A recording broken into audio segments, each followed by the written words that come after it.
Israel যখন ইরানের ওপর হামলা চালায় এবং হামলা পরবর্তীতে বেনিয়ামিন নেতানিয়াহু বলে ইরানের পরে হামলা চালানো হবে পাকিস্তানে, তখন ব্যাপারটা শুধু ইরান ইসরায়েলের মধ্যে সীমাবদ্ধ থাকে না, এটা পুরো পাকিস্তান এবং পুরো মুসলিম দুনিয়ার উদ্বেগের বিষয় হয়ে ওঠে। 13 জুন 2025 এই দিনে ইসরায়েল ইরানের ওপর হামলা চালায় এবং যুক্তি দেখায় ইরান গোপনে তাদের নিউক্লিয়ার ওয়েপন ডেভেলপ করছে এবং তাদের এই নিউক্লিয়ার প্রোগ্রাম ধ্বংস করতে হবে, তা না হলে সেটা ইসরায়েল এবং পুরো মধ্যপ্রাচ্যের জন্য অনেক বিপজ্জনক। কিন্তু এক মিনিট, ইসরায়েলের নিজের পারমাণবিক অস্ত্র নিয়ে কেউ কিছু বলে না কেন? কিন্তু ইরানের ক্ষেত্রে এত কেন প্রশ্ন, কেন এত নজরদারি?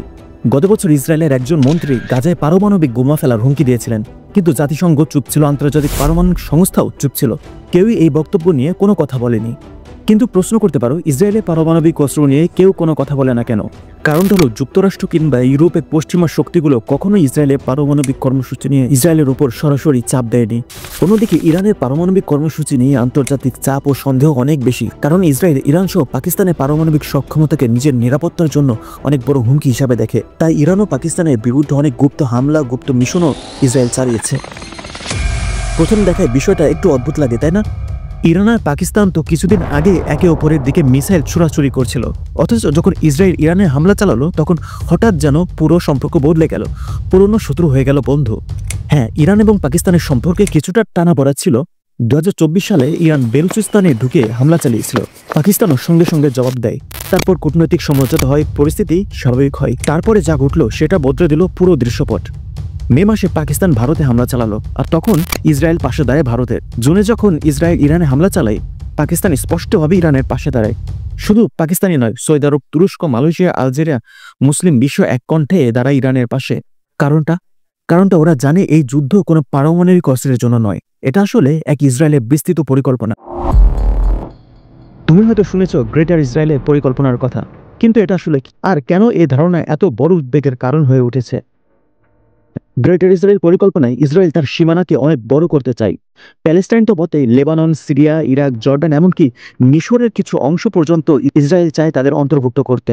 ইসরায়েল চায় এমন একটা মানচিত্র যেখানে মধ্যপ্রাচ্যের অনেক মুসলিম ও আরব দেশ ইসরায়েলের অংশ হিসেবে দেখানো। ইতিমধ্যে ইরান, লিবিয়া, লেবানন সহ প্রতিবেশী অনেক দেশে ইসরায়েল হামলা চালাচ্ছে, যা এই পরিকল্পনার একটি অংশ। তাই এটা শুধু পারমাণবিক অস্ত্র ঠেকানোর প্রশ্ন না, বরং মধ্যপ্রাচ্যের পুরো অঞ্চলের নিয়ন্ত্রণ ও আধিপত্য বিস্তার করা ইসরায়েলের পরিকল্পনা। কথা বলি পাকিস্তানের প্রসঙ্গে। তুমি কি জানো ইসরায়েল আর ভারত মিলে 3 বার পরিকল্পনা করেছিল পাকিস্তানের পারমাণবিক স্থাপনা ধ্বংস করার? পাকিস্তান বরাবরই ফিলিস্তিনের পক্ষে ছিল। 1967-73 আরব ইসরায়েল যুদ্ধের সময় পাকিস্তান পাইলটরা ইসরায়েলের জেট বিমানগুলোর বিরুদ্ধে লড়াইয়ে অংশ নিয়েছিল এবং বেশ কিছু ইসরায়েলের যুদ্ধ বিমান ধ্বংস করেছিল। তখন ইসরায়েল ভালোভাবে বুঝতে পেরেছিল তাদের শত্রু শুধু মধ্যপ্রাচ্যের আরব দেশগুলি নয়, পাকিস্তানও তাদের জন্য একটি বড় হুমকি হতে পারে। সেজন্য ইসরায়েল কখনোই চাইতো না পাকিস্তান সামরিক শক্তিতে এগিয়ে যাক এবং পরমাণু শক্তিধর দেশ হোক। তখন থেকে ইসরায়েল ভারতের সাথে মিলে পাকিস্তানের পরমাণু প্রোগ্রাম ধ্বংস করার পরিকল্পনা আঁটতে থাকে। 1982 সালে ইসরায়েল ভারতের উধমপুরে বিমান ঘাঁটি থেকে পাকিস্তানের কোহাটা পারমাণবিক প্ল্যান্টে হামলা চালানোর পরিকল্পনা করেছিল। আবার 1984 সালে, এরপর 1998 সালে, ঠিক পাকিস্তানের পারমাণবিক পরীক্ষা শুরুর আগে। তবে 3 বারই তাদের পরিকল্পনা ব্যর্থ হয়, কারণ পাকিস্তান সবসময় সতর্ক অবস্থানে ছিল। পাকিস্তানের পরমাণু বিজ্ঞানী ডক্টর আব্দুল কাদির খান তখনই বুঝেছিলেন ইসরায়েল চুপ করে বসে থাকবে না। তাই ডক্টর আব্দুল কাদির তখন লং রেঞ্জ ক্ষেপণাস্ত্র প্রোগ্রাম শুরু করতে চেয়েছিলেন, কিন্তু সে সময় জেনারেল মোশাররফ হোসেন তাকে থামিয়ে দেন। বলেন, আমাদের পারমাণবিক অস্ত্র শুধুই ভারতের জন্য, ইসরায়েলের জন্য নয়। কিন্তু ইসরায়েল চুপ করে বসে থাকেনি।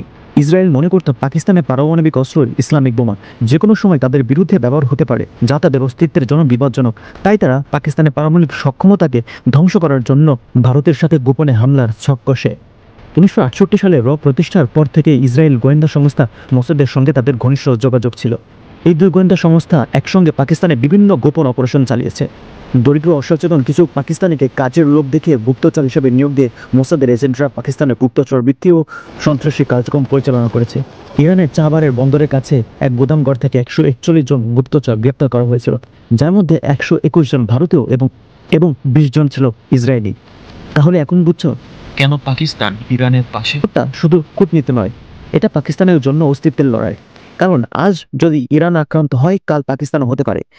ইরানের ওপর ইসরায়েলের এই হামলা ছিল হুঁশিয়ারি, শুধু ইরান নয়, বরং পাকিস্তানের জন্য। ইরানের দুর্বলতা পাকিস্তানের বিরুদ্ধে ভারতের অবস্থান শক্ত করতে পারে, কারণ ভারত পাকিস্তানের চিরশত্রু এবং অন্যতম প্রতিদ্বন্দ্বী।